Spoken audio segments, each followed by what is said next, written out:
Hello viewers, welcome back. Today we are going to discuss about the topic time response analysis.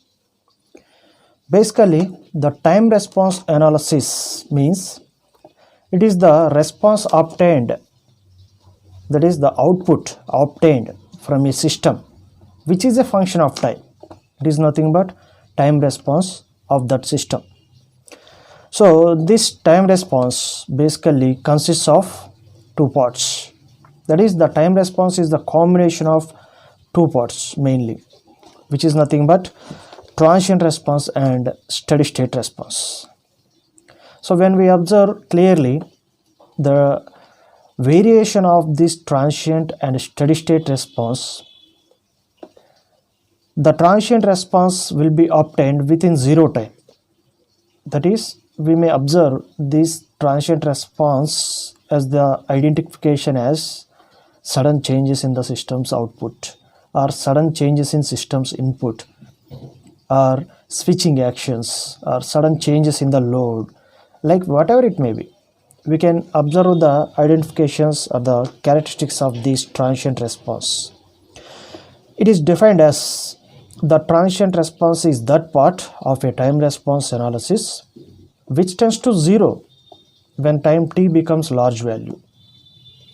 And again, this transient response is also described as a dynamic response of a system. And this transient response mostly depends upon the system poles only, not the type of system. So the transient response can be analyzed with any of the test signals. The test signals may be step, ramp, parabola, and impulse, whatever it may be. This transient response can be analyzed from one of these test signals because it depends upon the system poles only, not the type of the system. So next one is steady state response. The steady state response is that part of the time response. It becomes constant when time t becomes infinity value. So steady state response of any system depends upon the type of the system. So we will describe the steady state response with different types of inputs. And again, when we observe the feedback control systems, these feedback control systems having capable of adjusting transient and steady state part itself. So this systems analysis or the performance of the system can be observed for the transient and steady state response analysis by writing a mathematical model of that system, as we know this. After this, we will test this system. Then if the system is stable, then we will proceed for the time response analysis for different inputs. So this testing of system for the stability can be done by using different test signals.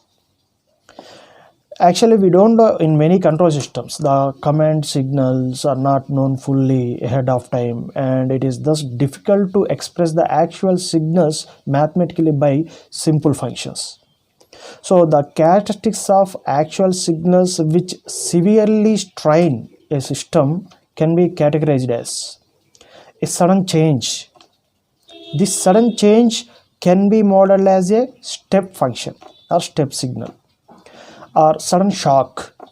This sudden shock can be modeled as a impulse signal, and again linear variation of time.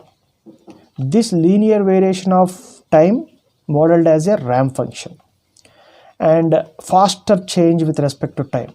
So this is 1 degree faster than the ramp function. So this is described as a parabolic signal. So a sudden change, which is nothing but step signal, sudden shock, which is nothing but impulse signal, and linear variation with time, which is called as a ramp function, ramp signal, and faster change with respect to time, which is called as a parabolic signal.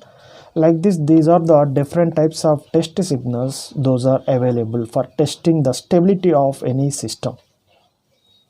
So let us see one by one what are those test signals.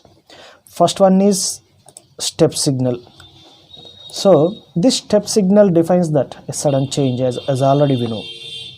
So this test signal will be having the sudden change in properties of actual signal. So it is being used to see the transient response of system, as it gives you the idea about the system, how the system reply to interruption. So we know the step input u of t equals to 1 for t greater than 0. From this diagram we can observe, and it is equals to 0 when t less than 0. And again r of t equals to a into u of t. And in terms of Laplace transform, we can write step signal as r of s equals to a by s. So this is about the step signal and the magnitude of step signal in terms of Laplace transform also. Next, coming to impulse. The impulse response in control system imitates sudden shock quality of actual input signal. So the impulse is the output of the system when given by a small input. So this is the steps impulse signal variation.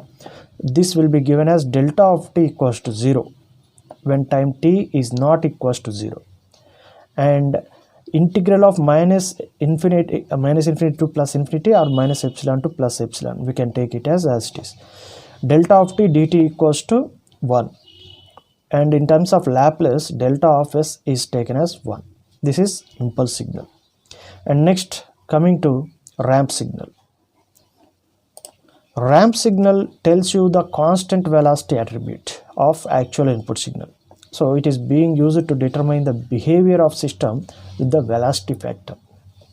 So when we observe the variation of this ramp signal, it will be a linear variation. That is r of t equals to a into t for t greater than 0, and which is equals to 0 for t less than 0. And in terms of Laplace transform, this r of t will be equals to r of s equals to a by s square, where a is the magnitude here, whether it is a 10, 20, 1, 2, whatever it may be. And this is about ramp signal. And next, parabolic signal. Parabolic signal gives the constant acceleration, distinction of actual input signal. So it gives the idea about how the system will respond along with acceleration. When we observe this acceleration parabolic signal, the acceleration will be in the form of variation of parabola. So r of t equals to a into t square by 2 for t greater than 0, and which is equals to 0 for t less than 0. So in terms of Laplace transform, r of s equals to a by s cube. So this is about parabolic signal. And when a response of linear time invariant system is analyzed in the frequency domain, a sinusoidal signal with variable frequency is used. So it is possible to analyze the time domain behavior of the system from frequency domain. This is very powerful and important signal also, sinusoidal signal. This is used for frequency response analysis for sinusoidal inputs. So these are basic fundamentals of time response analysis and the test signals which are used to test the stability of any kind of system.